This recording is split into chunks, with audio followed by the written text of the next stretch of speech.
ঈশ্বর আমার আপনার সঙ্গে তার বাক্যের মধ্যে দিয়ে কথা বলতে চান, এই জন্যে বাক্য পড়া অত্যন্ত জরুরি।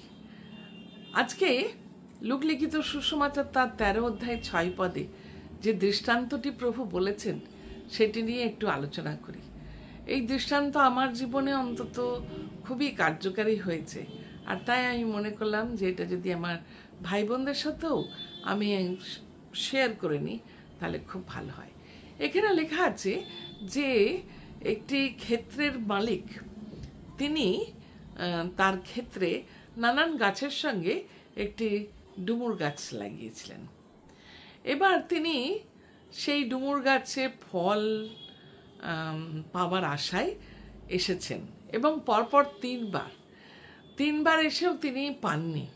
শেষে তিনি বলছেন এই গাছের তো এখানে থাকার কথা নয়, একে কেটে ফেলো, এবং মালিকে তিনি আদেশ দিলেন একে কেটে ফেলো।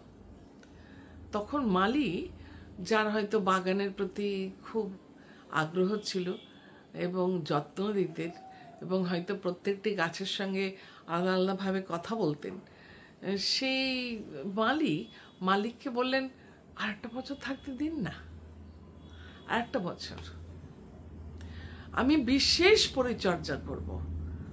কি না, আমি খুঁড়বো, তার গোড়াটা খুঁড়বো আর আমি সার দেব। এরপরে যদি ফল ধরে তো ভালো, নইলে আপনি ওটা কেটে ফেলবেন, কারণ ক্ষেত্রটা তো মালিকের। অনুনয় বিনয় করলেন আরেকটি বছর সুযোগ দেওয়ার জন্য। আমাদের প্রভু তার অনুগ্রহে আমাদের সুযোগ দেন। আমরা কত বছর কাটিয়ে দিয়েছি, কত সময় কাটিয়ে দিই অসার বিষয়ে। আমাদের যেমনভাবে চলা উচিত, যে ফল ধারণ করা উচিত, সেগুলো আমরা ধারণ করি না। ফলে ঈশ্বর কখনো কখনো চান যে আমার জায়গায় অন্য কাউকে রাখা হোক, সে হয়তো ফল ধারণ করবে। বা আমি কেন ভূমি নষ্ট করছি, বা আমি কেন জায়গা দখল করে আছি। যদি ঈশ্বরের দৃষ্টিতে উপযুক্ত ফলে আমি ফলবান না হই, তাহলে তো তিনি চাইবেন যেন ওই জায়গা নষ্ট না হয় এবং উপযুক্তভাবে যেন তার যে ফল তিনি আশা করেন তা তিনি ঠিক সময় পান। সত্যি প্রিয় ভাই বোন, আমরা যখন যোহন লিখিত সুসমাচার তার 15 অধ্যায় দেখি, সেখানে দেখি যে আমাদের প্রভু হচ্ছেন সেই প্রকৃত দ্রাক্ষালতা এবং আমরা শাখা, অর্থাৎ এক নিবিড় সংযোগ আমাদের মধ্যে। যদি প্রভুর সঙ্গে আমাদের নিবিড় সংযোগ থাকে, তো প্রভুতে যা আছে তা আমাদের থাকবে, আর আমাদের যা আছে তা প্রভুর বলে দাবি করা যাবে। একটু আগেই একটা গান আমি চিন্তা করছিলাম, এই জীবন তোমায় দিলাম, কি দেব বলো আর, যা আমার সবই তোমার, তুমি নাও এই উপহার। সত্যি প্রভুর সঙ্গে যখন এই দ্রাক্ষালতা ও শাখার মতন আমাদের নিবিড় সম্পর্ক থাকে, তখন আমরা ফল ধারণ নিশ্চয়ই করতে পারব। কিন্তু প্রভু বললেন যে গাছে যে শাখায় ফল ধরে সেটাকে তিনি আর একটু কাটছাঁট করেন, এবং যে শাখায় ফল ধরে না তাকে কেটে ফেলে দেন। এই দিনের পর দিন, সুযোগের পর সুযোগ, অনুগ্রহের পর অনুগ্রহ, দয়ার উপর দয়া পেয়েও যদি আমরা ঈশ্বরের মনের মতন ভাবে আমাদের জীবনে ফল ধারণে ব্যর্থ হই, তাহলে তো কেটে ফেলাই হবে, এবং যাকে কেটে ফেলা হয় তা আগুনে পড়ে এবং তা কোনো কাজে লাগে না, সেই জন্যই আগুনে পড়ে। আর বাইরে ফেলা হয়। এর আগেও আমি একদিন বলেছি যে খ্রিস্টীয় যে শিক্ষা, সেই শিক্ষার মধ্যে ভিতর ও বাহির দুটি স্থান আছে। ফলহীন গাছ কেটে ফেলা হবে। সেই জন্য প্রভুর সঙ্গে নিবিড়ভাবে যুক্ত থাকা আমাদের জরুরি। যোহন লিখিত সুসমাচার তার 15 অধ্যায়ে তিনি বলছেন, আমাতে থাকো এবং আমি তোমাতে থাকি, তাহলে তুমি প্রচুর ফলে ফলবান হবে। তুমি যদি আমাতে থাকো এবং আমার বাক্য তোমাতে থাকে, তাহলে তুমি যা চাইবে, ফল ধারণের জন্য যা প্রয়োজন হয়তো সব তিনি আমাদের দেবেন। আর এটাই প্রভুর ইচ্ছা, যেন আমরা প্রচুর ফলে ফলবান হই। কিন্তু ফল কোথায়?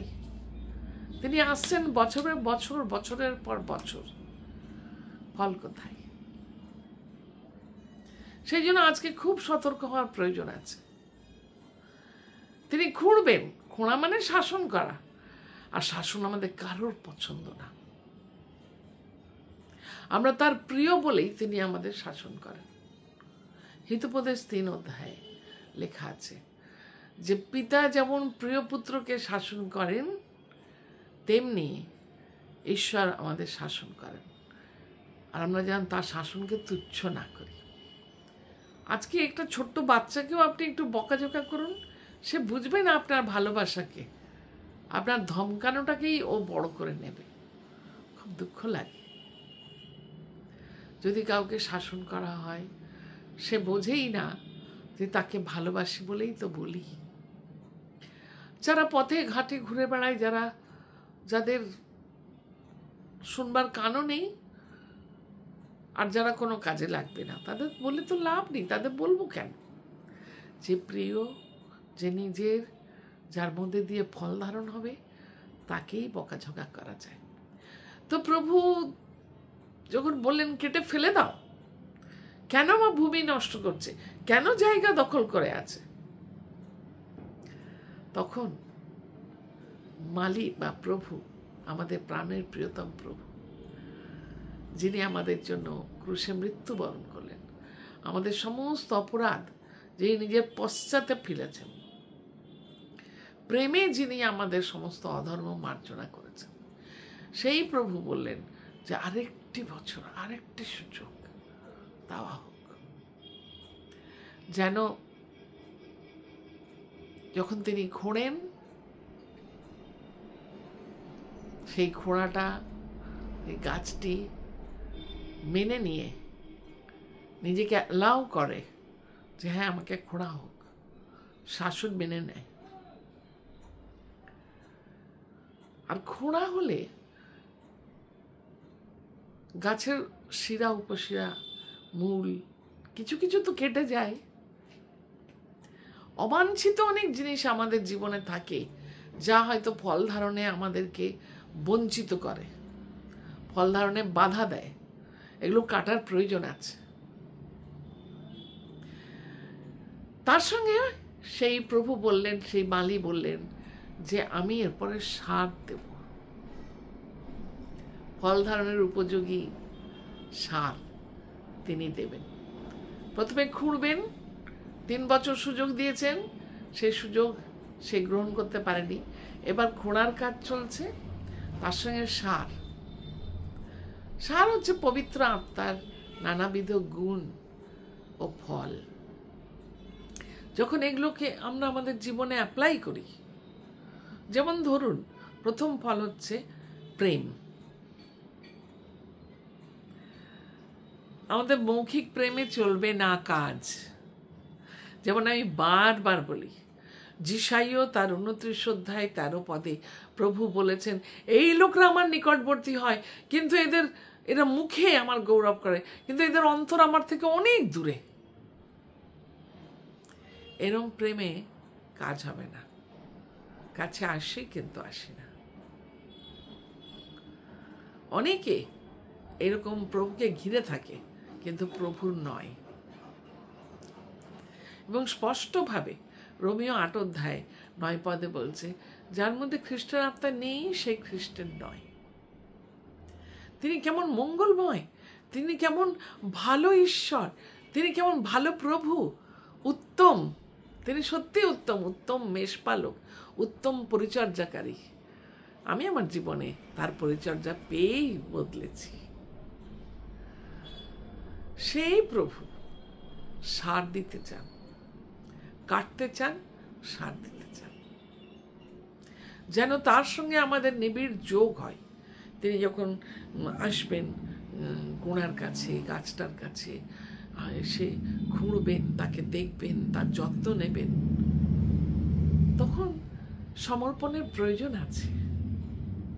আমরা যখন প্রভুতে সমর্পিত হই তখন আমাদের জীবন দিয়ে অনেক ভালো ভালো কাজ হয়। এবং বাইবেল আমি প্রায়ই বলি, প্রথম যাকোবের পত্র প্রথম অধ্যায় লেখা আছে, হয়তো 16-17 পদে, যে সমস্ত উত্তম বর, সমস্ত উত্তম দান ও সিদ্ধ বর ঊর্ধ্ব থেকে আসে। যখন খোঁড়া হবে ও সার দেওয়া হবে, পবিত্র আত্মার পরিচালনা যখন আমরা পাব, যখন আঙ্গুল দেখিয়ে পবিত্র আত্মা দেখিয়ে দেবেন কোথায় ত্রুটি, কোন জিনিসটি অবাঞ্ছিত, কোন জিনিসটি না হলেই চলবে, ফল ধারণে বাধা সৃষ্টি করছে, তখন আমরা নিজেরাই ওটাকে দূরে সরিয়ে দেব। আমার খুব ভালো লাগে ইয়োব তার 6 অধ্যায়ে তিনি বলেছেন যে আমি একটি বাঞ্ছিত বিষয়, আকাঙ্ক্ষিত বিষয়ের অপেক্ষায় আছি, এই জন্য আমি যে কোনো কষ্ট স্বীকার করতে প্রস্তুত আছি। তুমি হাত বাড়িয়ে আমাকে কেটে ফেলো, হস্ত প্রসারণ করে আমাকে তুমি চূর্ণ বিচূর্ণ করো, নির্মম যাতনাতেও আমি উল্লাস করব। কি বড় ভক্ত বলুন তো!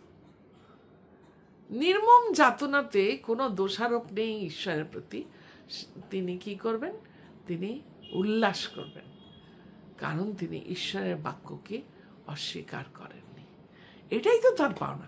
ঈশ্বরের বাক্যের যে প্রতিজ্ঞা, ঈশ্বরের বাক্যের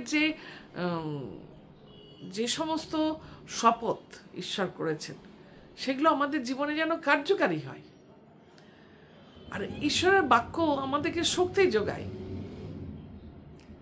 119 গীত 49 পদে লেখা আছে, দুঃখের সময় ইহাই আমার সান্ত্বনা। 56 গীতে লেখা আছে, যে সময় ভয় লাগে তখন আমি ঈশ্বরের বাক্যকে আঁকড়ে ধরব, প্রত্যাশা রাখব। ঈশ্বরের বাক্য আমার শক্তি। ঈশ্বরের বাক্য প্রচুর রূপে আমাদের শক্তি যোগায়। আমরা তো প্রতি রবিবারেই প্রায় গান করি না, তোমার বাক্য আমার চরণের প্রদীপ, আমার পথের আলো। সেই বাক্যে পরিপূর্ণ হয়ে পবিত্র আত্মার দ্বারা যখন আমরা পরিচালিত হই, তখন আমরা নিজেদের ভুলটা স্পষ্টই দেখি। আর যখন আমরা এইভাবে চলি না, তখন আমাদের চোখ খালি অন্যের দিকে যায়, আর আমরা অন্যের ত্রুটিগুলি দেখি। অন্যের ত্রুটি দেখে লাভ নেই, অন্যের বিচার করে লাভ নেই। নিজের ভুলটা দেখা এবং নিজেকে সংশোধন করাই হচ্ছে সবচেয়ে বড় বিষয়। তাই প্রভু খুঁড়লেন। আর আমি বিশ্বাস করি, যখন আমাদের জীবনে প্রভুর শাসন নেমে আসে, তার শাসনকে তুচ্ছ করো না, তার শাসনকে মেনে নাও, তার অনুযোগে ক্লান্ত হয়েও না। কারণ তিনি ভালোর জন্য করেন, কারণ তিনি মঙ্গলময় ঈশ্বর। He is a good father, good saviour, good master. তো তিনি যখন আমাদের জীবনে কোনো কিছু করেন, তার মানে good is following us. Hallelujah. মঙ্গল আমাকে অনুসরণ করবে। তাই প্রভু আমাদেরকে বিশেষভাবে বলছেন, আমাতে থাকো। প্রভুতে কিভাবে থাকবো? প্রভুর বাক্যের প্রভু তিনি হচ্ছেন বাক্য। আইতে বাক্য ছিলেন, বাক্য ঈশ্বরের কাছে ছিলেন, বাক্য ঈশ্বর ছিলেন, এবং তিনি মাংসে মূর্তিমান হলেন এবং আমাদের মাঝে বাস করলেন।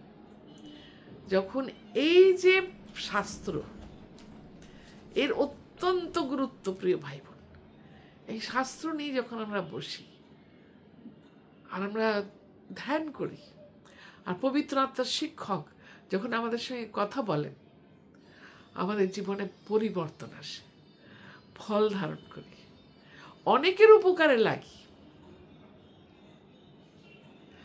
সেই ফল, আমাদের বাড়িতে যদি কোনো গাছ থাকে আর যখন অনেক ফল উৎপন্ন হয়, সেটা যদি শুধু আমরাই খাই, কোনো লাভ নেই। কিন্তু যখন সেই ফল আপনি বিতরণ করবেন, অন্যদের কাছে পৌঁছে দেবেন, শেয়ার করবেন, তার থেকে বড় আনন্দ আর কোথাও নেই। এই জন্য যখন আমরা ঈশ্বরের বাক্যে থাকি তখন প্রচুর ফল, প্রচুর ফল, প্রচুর ফল, এই জন্য যেন তুমি অন্যকেও দিতে পারো। তাই প্রভু তো তিনি ফল আশা করেন আমাদের কাছে। আর আমরা জানি সেই পত্রশোভিত ডুমুর গাছের কথা, প্রভু ছিলেন সেই শেষ সপ্তাহে, জীবনের শেষ সপ্তাহে তিনি ফল আশা করেছিলেন না, সে ফল দিতে পারেনি, শুধু পত্রশোভিত ছিল। অনেক অনুযোগ করা যেতে পারে যে ওই সময় ফল ধারণের সময় ছিল না, আমরা অনেক কিছু অজুহাত আনতে পারি না। প্রভু বলছেন কোনো অজুহাত চলবে না, আমাতে থাকো, আমি তোমাতে থাকি, প্রচুর ফলে ফলবান হবে। তাই আজকে এই ভিডিওর মধ্যে দিয়ে আমাদের চেতনা হোক যেন আমরা খ্রিস্টের ফল উৎপন্ন করতে পারি, যে ফলে আমি তৃপ্ত হব এবং অনেকে তৃপ্ত হবে, যেন অনেকের কাছে তা পৌঁছে যায়। একটা খ্রিস্টান ম্যাথমেটিক্স আমার খুব ভালো লাগে, বাচ্চাদের কাছে বলি, যিশুর সঙ্গে যোগ, আমাতে থাকো, যিশুর সঙ্গে যোগ, শয়তানের সঙ্গে অটোমেটিক্যালি আমাদের বিয়োগ হয়ে যায়। আর যখন যিশুর সঙ্গে আমাদের যোগ হয়, তিনি মাল্টিপল ডেভেলপমেন্ট আমাদের জীবনে আনে, মাল্টিপল ট্যালেন্টস আমাদের জীবনে আসে। আমি মনে পড়ে যখন আমি সিনেমা গান গেয়ে বেড়াতাম, আর তারপরে যখন আমি প্রভুকে আমার জীবন সমর্পণ করলাম, আর আমি যখন প্রতিজ্ঞা করলাম যে আমি আর সিনেমা গান গাইব না, আমি শুধু তোমার গান গাইব, তিনি আমাকে গান লেখার সুযোগ দিলেন, গান শেখানোর জন্য তিনি আমাকে ব্যবহার করতে লাগলেন দীর্ঘ বছর। ঈশ্বর মহান, বৃদ্ধি দান করেন। তো ঈশ্বরের সঙ্গে যোগ বা খ্রিস্টের সঙ্গে যোগ, শয়তানের সঙ্গে বিয়োগ, খ্রিস্ট করবেন গুণ, আমি করব ভাগ, সেই ফল অনেকের মাঝে যেন পৌঁছে যায়। অনেকে যখন সেই ফল ধারণ দেখে তারাও ফল ধারণে যেন প্রভুর সঙ্গে যুক্ত হয়। তাই আসুন এই কথাই চিন্তা করি, আমাকে যেন কেটে না ফেলা হয়, আমি যেন শুকিয়ে না যাই, আমাকে যেন বাইরে না ফেলে দেওয়া হয়, তার বিপরীত কাজ আমি করি। আমি প্রভুতে থাকি, প্রভু আমাদের থাকবেন।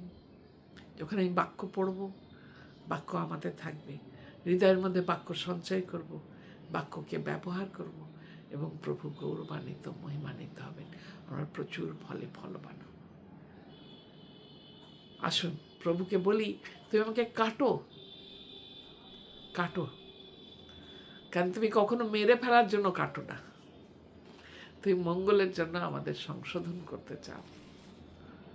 আর তুমি যখন আমাদের জীবনে মঙ্গল আনো, তখন মঙ্গল রূপ ফল আমরাও ধারণ করতে পারি। ধন্যবাদ তোমার নাম, ঈশ্বর গৌরবান্বিত হন এই ভিডিওর মধ্যে দিয়ে, সমর্পিত থাকুন তার চরণে।